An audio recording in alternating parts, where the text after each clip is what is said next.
Welcome into HouseOfSparky.com. I'm Miles Todd. Alongside me is Kaylin Jones.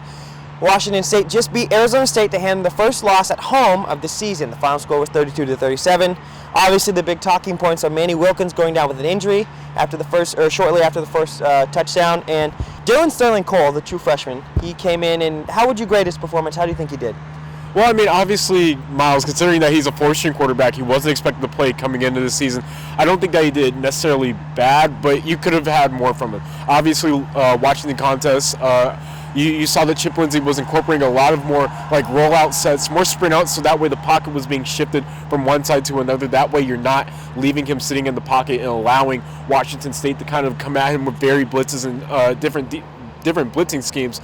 I like that, and I like the incorporation of that. Unfortunately for him, he just didn't seem to be in sync. When he had, I believe, 4 incompletions when they were rolling him out, and then they had another play where he ran for no yards. So obviously, Dylan Sterling Cole had a rough night. He wasn't asked to come in, but he did a great job, at least in what I'd say he did a great job in targeting his best players. When you look at what N'Keal Harry was able to do tonight, obviously targeted 10 times, finished with 6 receptions, 76 yards. He made some very spectacular acrobatic plays. So if you're going to take anything away from this, Dylan Sterling Cole did a good job of getting the players, at least targeting his best players out on the field. That's something that you want to see, competence out of your young quarterback moving forward. Right, and whenever there's a loss, it's kind of hard to see some positives. Me personally, I thought N'Keal Harry had a great game, sort of under the radar. But moving on, against Colorado, ASU did not have their best game. What did you see differently? What did you see that they improved or really didn't improve on, just based on the differences between two games? Coming out intense. Obviously, against Colorado on the road, it was a tough team that they were playing up against. They came out flat.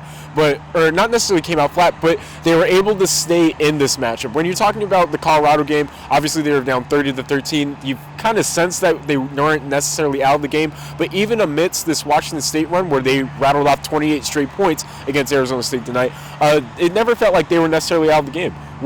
For them to be able to kind of bounce back off the mat and really push Washington State, especially in those final minutes, and really generate the sort of pressure on the quarterback that they weren't able to against Colorado, and really be stout against the running game. I believe that Washington State only finished with, or not even only finished, they finished with -6 yards in the running game tonight in comparison to the 498 passing yards that Luke Falk managed to put up tonight. I think that Arizona State did a significantly better job of overcoming key injuries and key absences.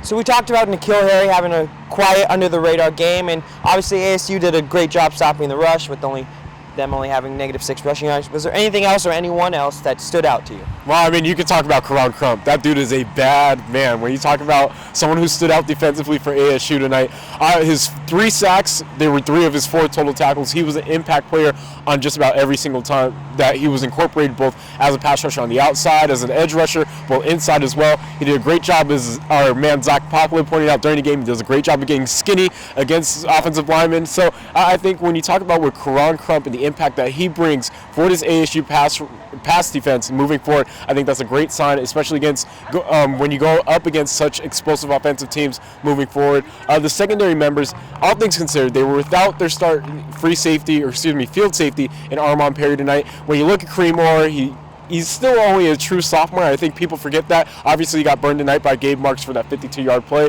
I think the secondary and this defensive unit overall had arguably its best game of the season. I know that obviously it's reflecting the scoreboard that you gave up 37 points, but for the most part, they were keeping ASU in this contest. I think if the offense had been able to perform a little bit better, I think this result would have been different tonight.